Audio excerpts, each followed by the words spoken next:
everyone. Looks like we have about 16 people in the room, and I'm just going to get us started. We might have more people coming in during this workshop. Welcome to the virtual community workshop on the Alameda Active Transportation Plan.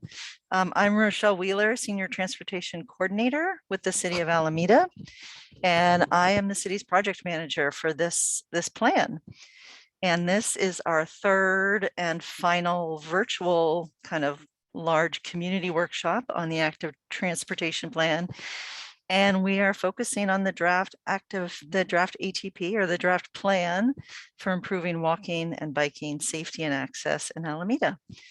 As you probably know, we just released the draft plan this week, late on Monday. So we know that you may not have read very much of it, or maybe you've been hard at work and been doing a lot of reading. So we're going to really focus on introducing the plan and providing an overview with time for questions and input at the end. And we ask that you hold your questions till the end. That would be great.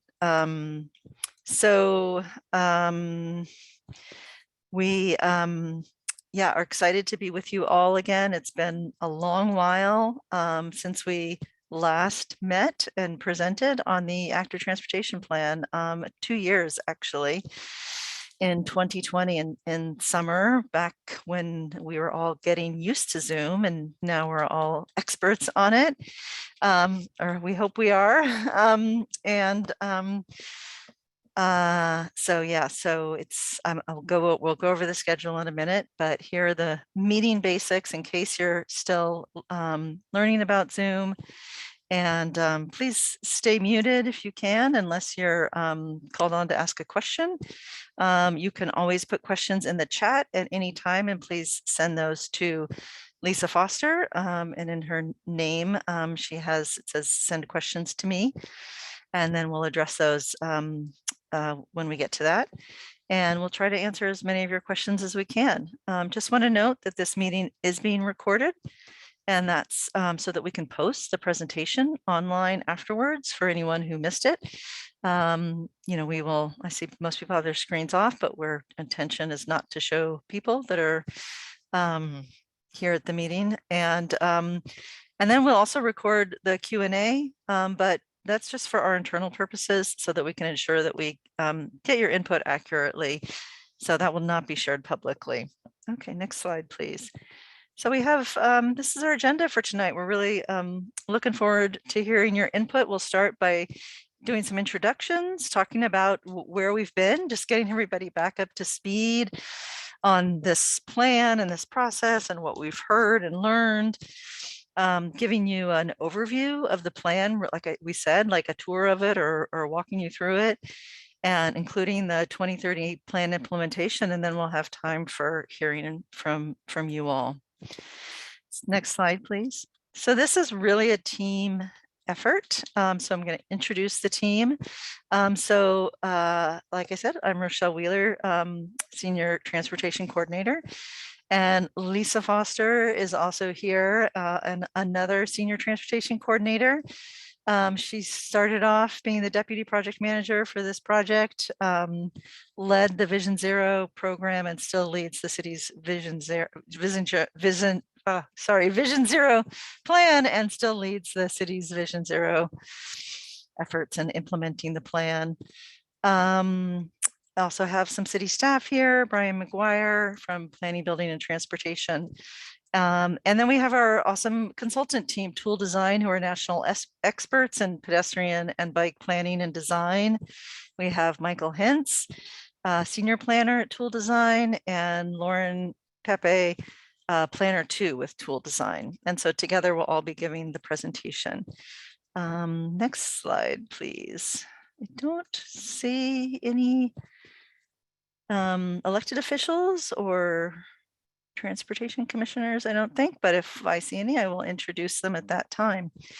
So we'd like to get to know you and who's here. So we actually have a poll, a Zoom poll that I'm going to launch. Hopefully you'll be able to see it and just answer a few questions about yourself. There are 5 questions. And then I'll share the results after a few minutes if you're willing to tell us something about you and who's here and who you are, where you live, how you use walking and biking. Can everybody see the poll? Yeah, great.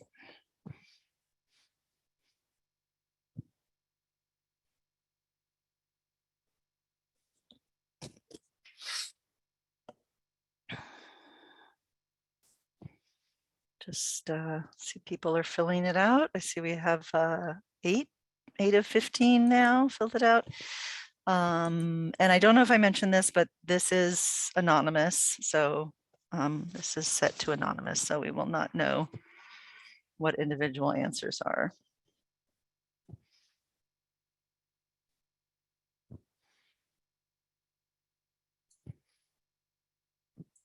Okay. Right, I'm going to cut it off in about a few seconds. Anybody else? Almost done.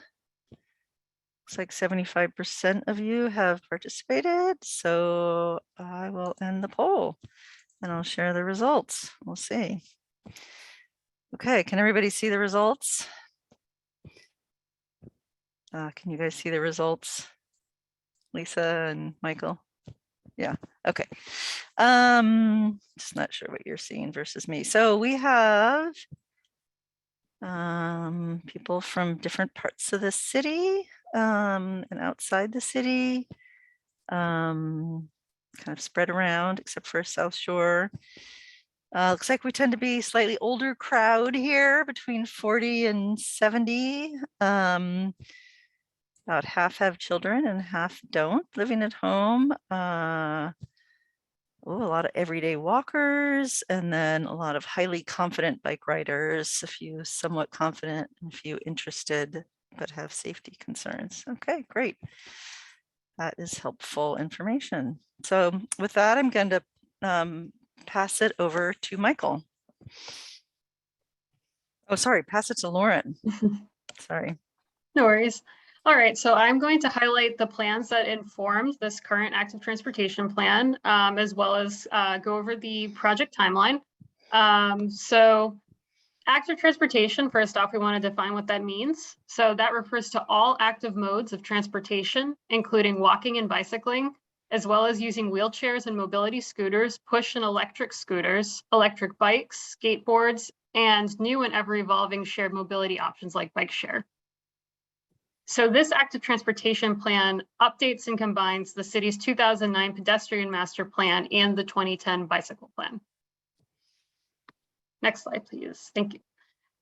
So the three recently adopted plans that this plan draws from include the 2040 general plan, the climate action and resiliency plan, and the Vision Zero action plan. Next slide, please. So the active transportation plan is implementing many of the key policies of those three plans. For instance, the climate action plan seeks to reduce greenhouse gas emissions to 50% below 2005 levels by 2030. And to complement this, the general plan states that to achieve this, Alameda must give residents convenient and safe, climate-friendly transportation choices and alternatives to the single occupancy vehicle. So right below that, we have a little graphic kind of showing how Alameda residents get around and what the trip distances are like. And so what we see is that despite Alameda having an extensive bikeway and sidewalk network, most residents still rely on cars. So only 2% bike and 3% walk. However, the majority of these trips are actually less than 3 miles and could be accomplished using active modes. So to meet the greenhouse gas emission reduction goals, residents will have to switch to active modes wherever possible. And then next to that, the vision of the Vision Zero action plan is that people of all ages and abilities can travel safely using any mode, and traffic deaths and serious injuries are eliminated by 2035. So pedestrians and cyclists make up 5% of Alameda's commute mode share, as mentioned in the last infographic, but they're disproportionately affected by severe crashes in Alameda at 62%. So as such, safety is the core goal of this active transportation plan.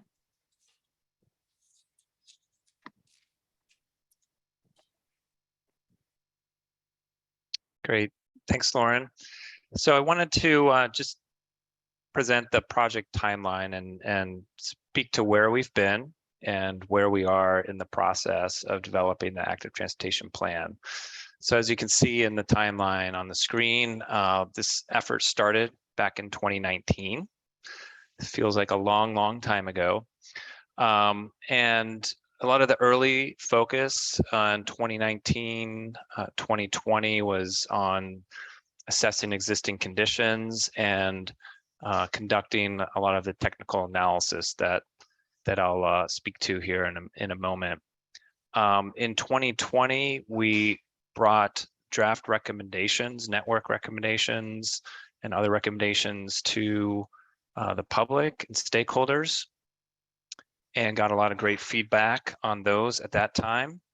And then in 2021, due to just COVID-related impacts and priorities, there was a pause on the project, and not much was done in that year.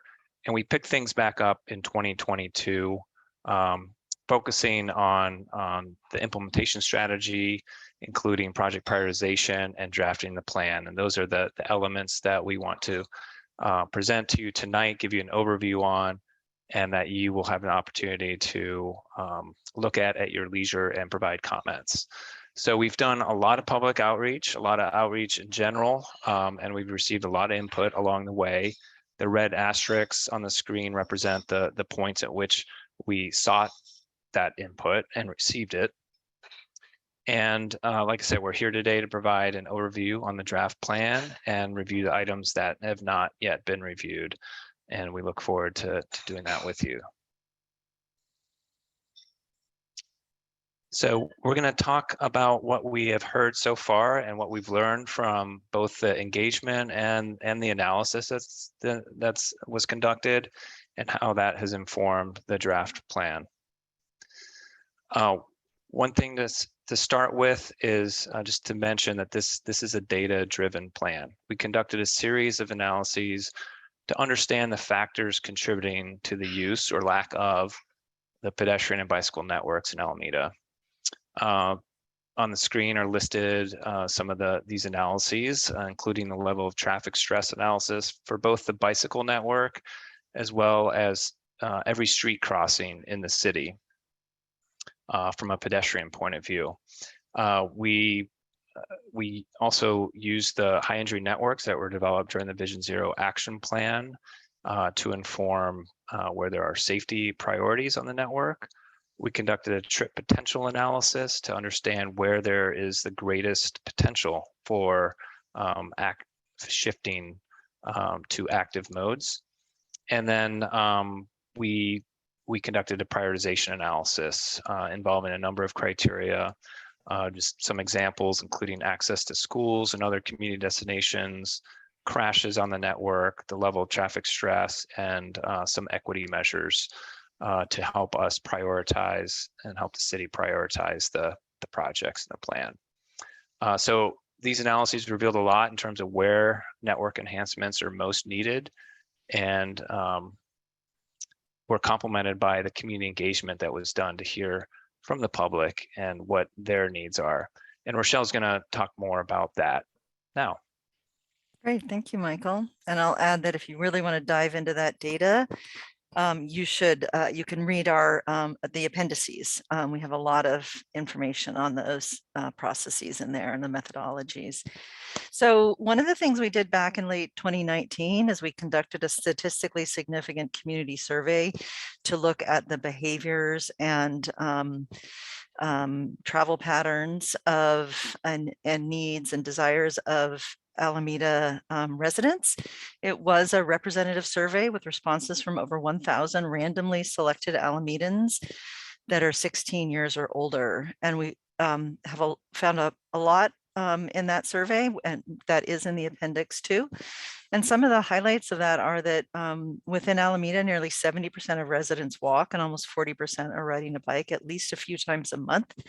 So people are out there. They're not necessarily out there every day, but they are using these modes.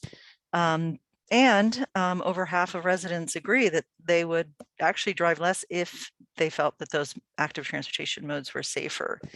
And in fact, 80% of residents think Alameda should be doing more to make it safer to walk across busy streets. And 70% think Alameda should do more to make it safer for people to bike. Next slide.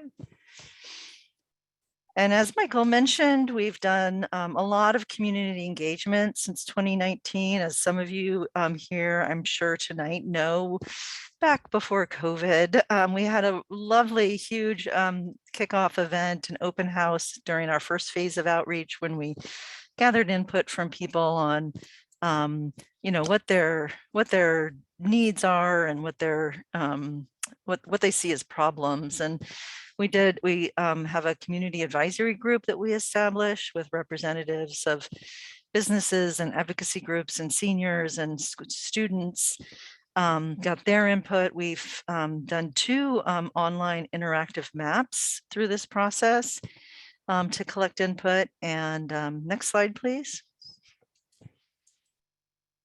And then we also collected input in person at some pop-up events and focus meetings. Next slide. And then in 2020, during our phase 2, when we got the input on the draft recommendations, we switched everything to online. So we started having these virtual workshops when we were no longer able to meet in person. And now we're in that 3rd phase of engagement right now on the draft plan, and we're doing hybrid. So having some in person and events and then some online like this. Next slide.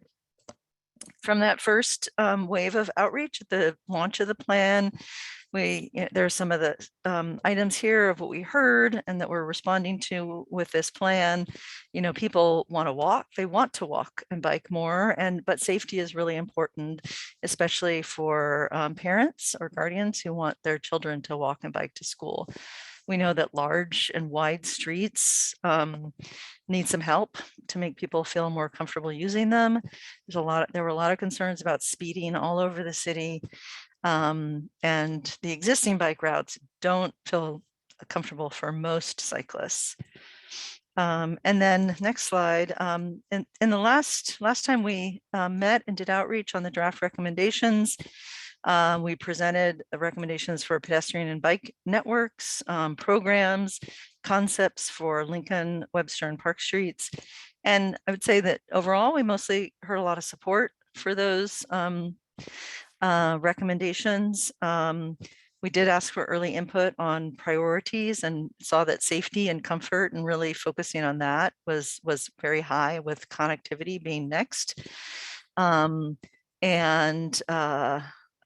We learned that 78% of the people who responded to the survey felt that they would feel safe using a bike boulevard, which we're now calling neighborhood greenways, and we'll talk more about that. And people saw a need for some revisions to the vision and goals to better align them with transit and also to refine the equity focus. So I'll pass it back to Michael. Great. Yeah. Well, speaking of the vision, this is the vision that is in the draft plan currently. And as Rochelle alluded to, this was developed through the public process, and we got a lot of public input on it. And you'll note that it's really reflective of what we've heard through the process, developing all ages and abilities networks that really serve all people in Alameda. Focused on the health and safety and equity and climate action benefits of active transportation. And as Rochelle mentioned, we went back and modified it a bit just to make sure that transit and equity were front and center in this vision. And then the goals. The goals really and the vision together really provide the framework for the plan, and all the plan's recommendations are informed by and supportive of these goals. And in turn, these goals are supportive of the plans and policies that Lauren mentioned earlier. really the guiding light for all this work. So we engaged community on the goals as well. Received a lot of comments on the goals, including the equity goal in particular, and that was revised to a degree, and then the corresponding strategies and actions. So goals are focused on safety, equity, connectivity, and comfort, community, and mode shift. I'm not going to read these. I think you can read them, but again, this puts a little finer point on the vision and how that vision is going to be achieved.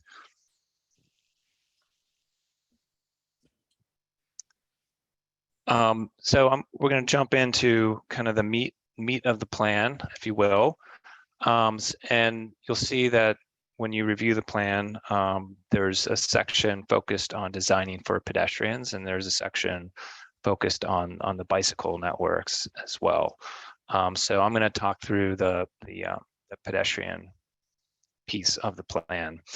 So unlike the bike network, the pedestrian network is more or less built out in terms of sidewalks and other pathways that accommodate pedestrians and people using wheelchairs and other mobility devices.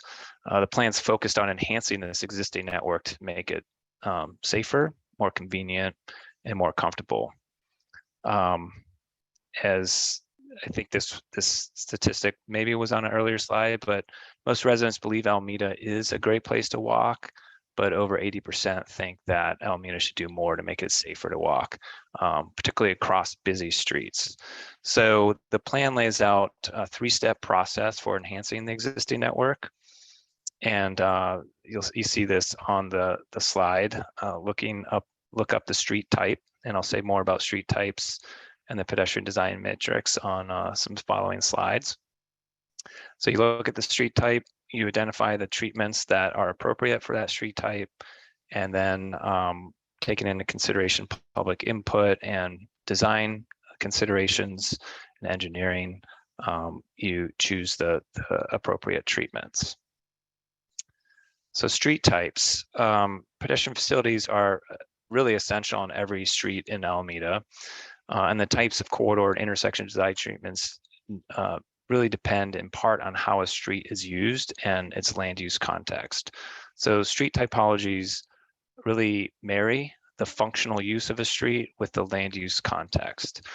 And through this process, we identified 5 types of streets: neighborhood street, neighborhood connector, business main street, business commercial street, and gateway streets. So the plan contains a table that provides the street type definition, typical current conditions of streets that are of this type, the design goals, and then example streets with some photos. And just as an example for design goals for a neighborhood connector street, in the plan, it calls for wider sidewalks, bus shelters and benches, sidewalk buffers with street trees, green infrastructure, crossings that have high visibility striping with curb extensions, traffic signals, or flashing beacons, frequently spaced. So that's just an example of design goals for the neighborhood connector. And then another really important component of the pedestrian element of the plan is the pedestrian design matrix. For each street type, the design matrix presents an array of specific design treatments that are suitable or desired both along the street and at crossings. These treatments reflect best practice and federal guidelines. The majority of treatments are so-called proven safety countermeasures, meaning that they've been fully assessed by the Federal Highway Administration and are shown to effectively reduce crash risk and improve safety. There's also a column, as you can see, on implementation feasibility. Some of these treatments are easier and lower cost to implement than others, and the matrix kind of makes this clear with a three-tiered rating system. It also points out which treatments have a low-cost, rapid implementation option. For example, curb extensions or median refuge islands can be installed using lower-cost materials like paint and post, at least for the interim, until the city might come back and make it more permanent. And again, referring to the appendices, Appendix G of the plan, which is entitled Pedestrian and Bicycle Facility Types, provides full descriptions and photos for each of these treatments. Hand it off to Lauren now. So I'm going to discuss the bicycle vision that the plan has laid out. So this plan is designed to accommodate bicyclists of all ages and abilities, including children, seniors, women, bike share users, people of color, low-income riders, people with disabilities, people moving goods or cargo, and competent cyclists. To accomplish this, the focus is on providing low-stress facilities. So these are bikeways that are either physically separated from traffic or exist on low-speed, low-volume streets. As the graphic shows, there's a spectrum of comfort for current and potential bicyclists. And the statistically significant survey that Rochelle mentioned earlier was conducted to see where Alamedans fit into the spectrum. So most Alamedans have an interest in biking, but very few are highly confident. So we want to design a network that's comfortable for all who are interested. And this is an essential part of meeting our climate transportation goals.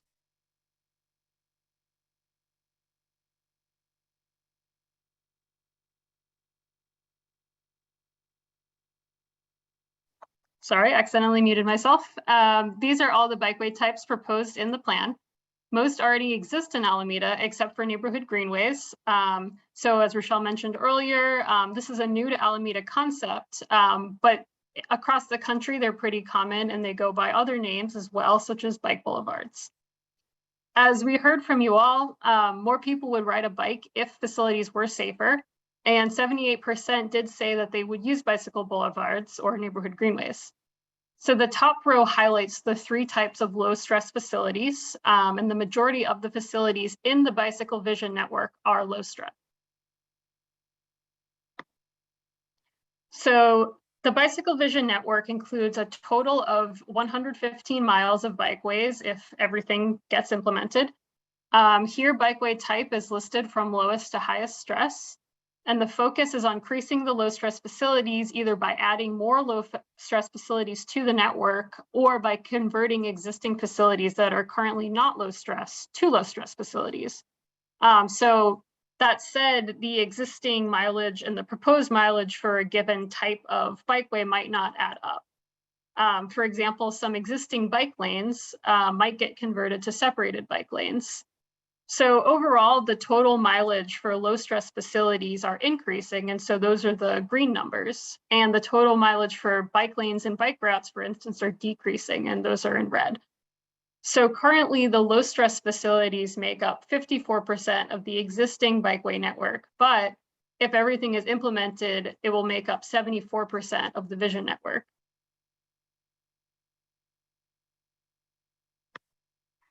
So this map shows the low stress vision network. So this is the low stress facilities only. And there is effort made to ensure that this is a connected network. So you'll see that there's a grid of low stress facilities throughout Alameda. If I could just interrupt 1 second, Lauren, just to say that this map will be posted to our website shortly. This is not actually in the plan, but it's just a few little tweaks we need to make, but we will be publishing this. Thank you. And next slide, please. So this is the full bicycle vision network. So you will see this one in the plan. So this is the full build out network, and that includes everything on the last slide, plus facilities that are not considered to be low stress. And so many of those facilities actually are the ones that already exist in Alameda.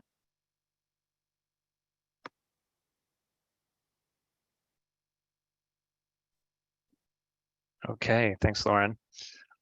I'm going to speak a bit about neighborhood greenways. As has been mentioned, this is a new idea, or at least a new term. I think in previous outreach efforts, we were referring to these as bicycle boulevards. Neighborhood greenways is a term that a lot of cities and jurisdictions are using. It's perhaps a bit more inclusive, not totally bike focused, but also focused on improving conditions for pedestrians as well.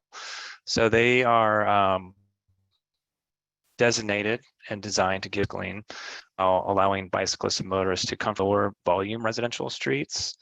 This plan sets a target of, this number may not be meaningful to you, but it sets a target of 1,500 average daily vehicles per day, which is a low number, and 20 miles per hour for neighborhood greenways.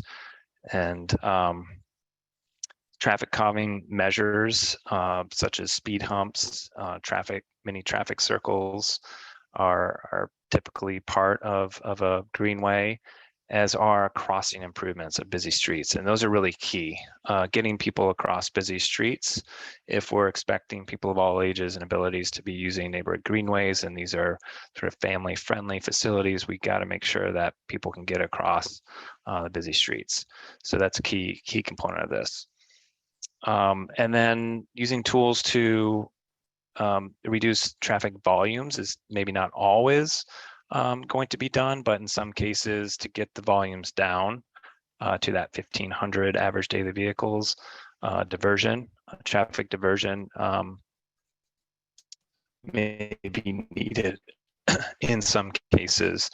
And then wayfinding signage, and this goes for the whole network, but just signage that helps people navigate the network and point that. For greenways, there are a lot of quick build options. This idea of quick build using kind of lower cost materials like paint and flex post and other materials that are bolted to the street, and then can be removed later when the city comes in and makes more permanent changes. I do want to mention before I hand it back to Rochelle that there's a key distinction between slow streets and neighborhood greenways. Slow streets, as you become familiar with over the past several years, were really a new idea that were rolled out during the pandemic as a quick response, just to provide more space for people to spread out and remain active. And a lot of the treatments that were used in slow streets would not be used in the neighborhood greenway context. They serve a different purpose. So Rochelle is going to speak a bit more to that.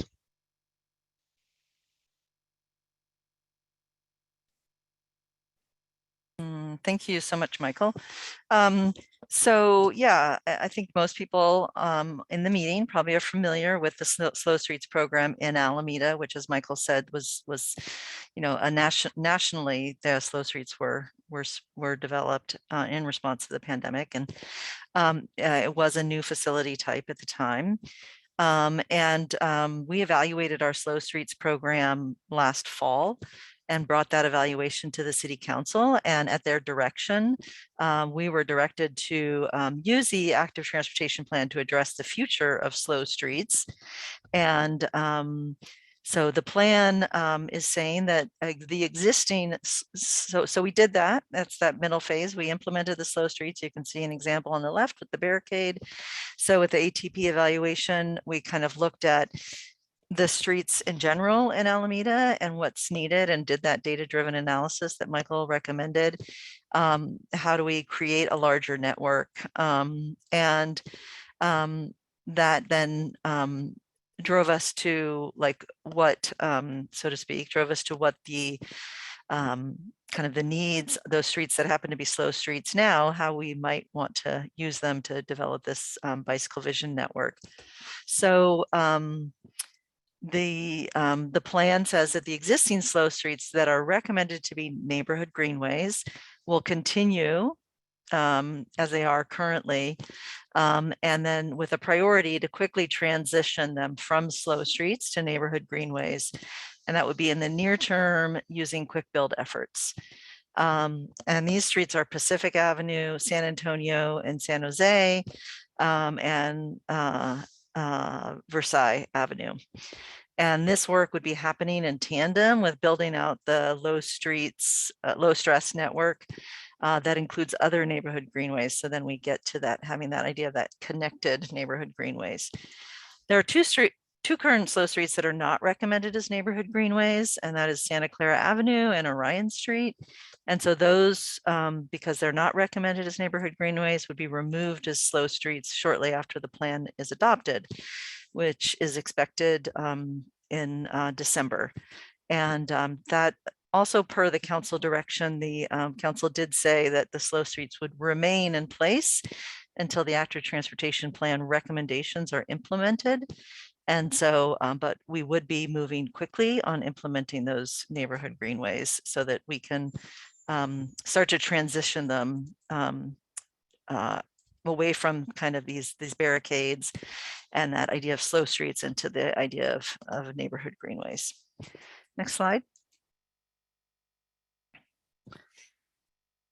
So now I'm going to move into another section of the plan, which is called the Trails Network and Water Crossings. And this is looking broadly at just our amazing trail system that Alameda has. And the plan recommends adding another 14 miles of new or upgraded trails. And that's mostly to along the shoreline to complete build out of the Bay Trail.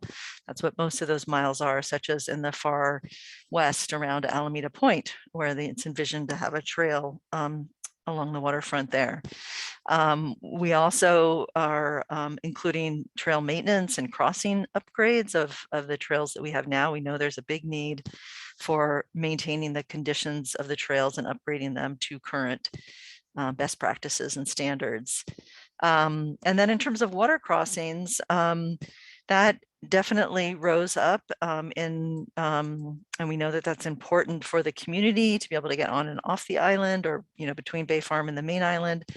So we included upgrading existing bridges to make them safer and more comfortable to use, pursuing new crossing options in the west end of Alameda. There's a rendering of the bike ped bridge in the west end of Alameda that we are currently studying the feasibility of. And we're also looking at pilot water shuttle program on the west end to connect Jack London Square and the around 5th Street in Alameda. And then also something that came out of that is new in this version of the plan is exploring the feasibility of a second bike ped crossing bridge between around South Shore and Bay Farm Island. And that comes directly out of the general plan. Next slide, please.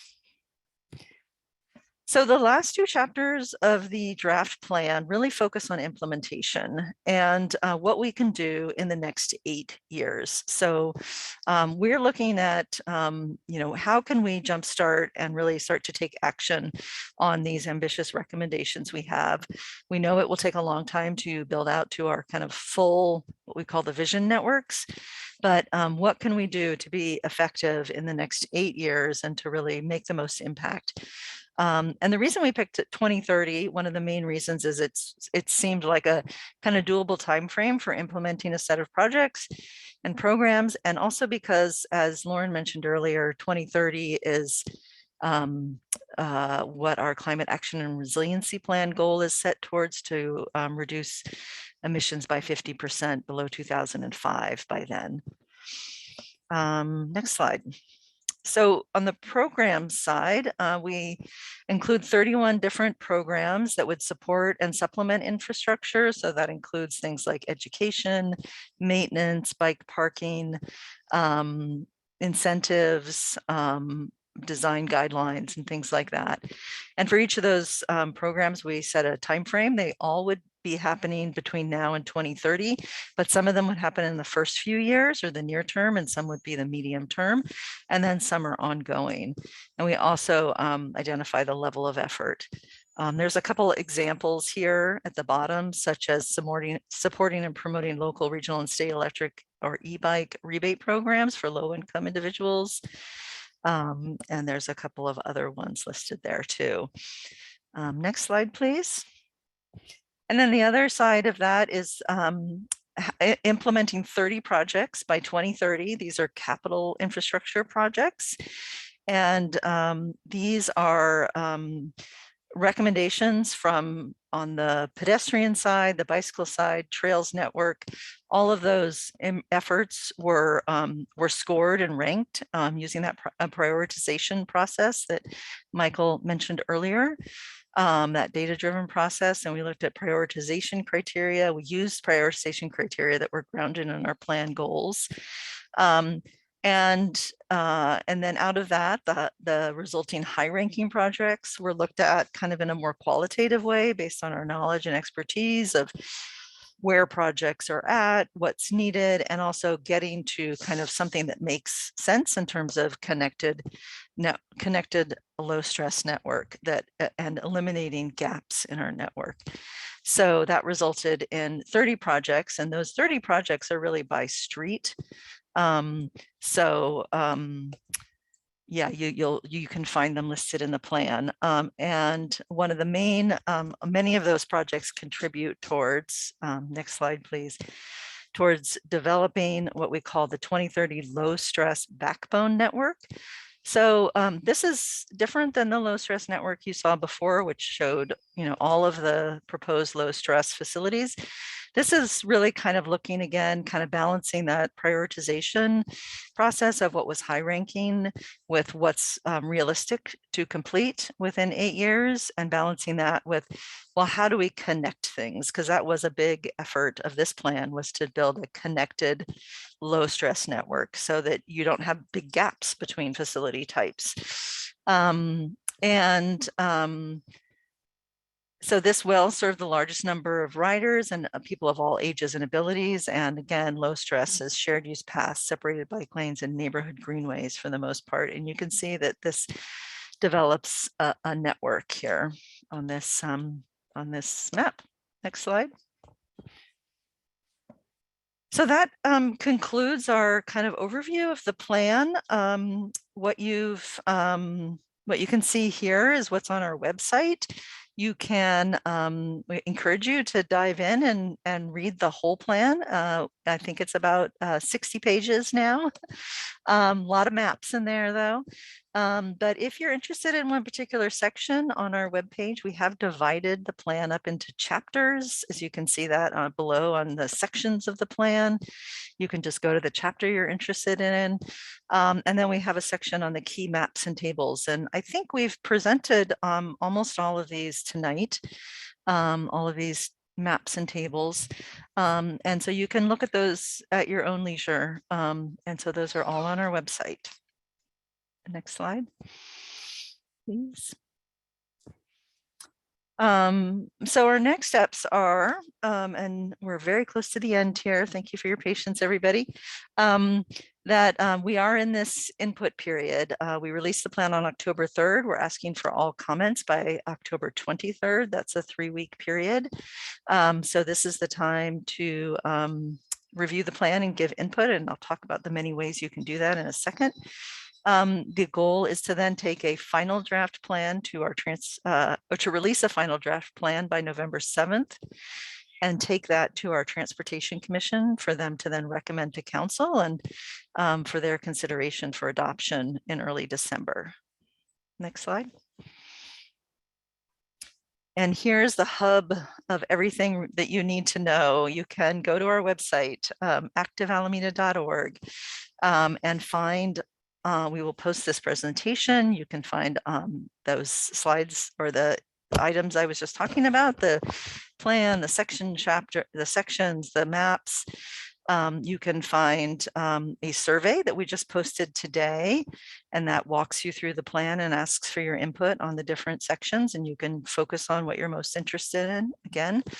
You can email us comments. You can attend one of our events. There are some that are in person, such as on Sunday, October 16th, we'll be at the library, 1:30 to 3:30. You can come and look at some of these maps and give comments that way. You can see there's other virtual office hours, tabling at the farmer's market. We have a special Transportation Commission meeting next Thursday. And I'm sorry, on the 20th, it's not quite next Thursday. Next Thursday, though, there's 4 different commissioner board meetings, or next week, there's 3 different commissioner board meetings that you could attend. So lots of ways to give input. And I believe that's the end. And now the next slide is, questions. So this is the time that we will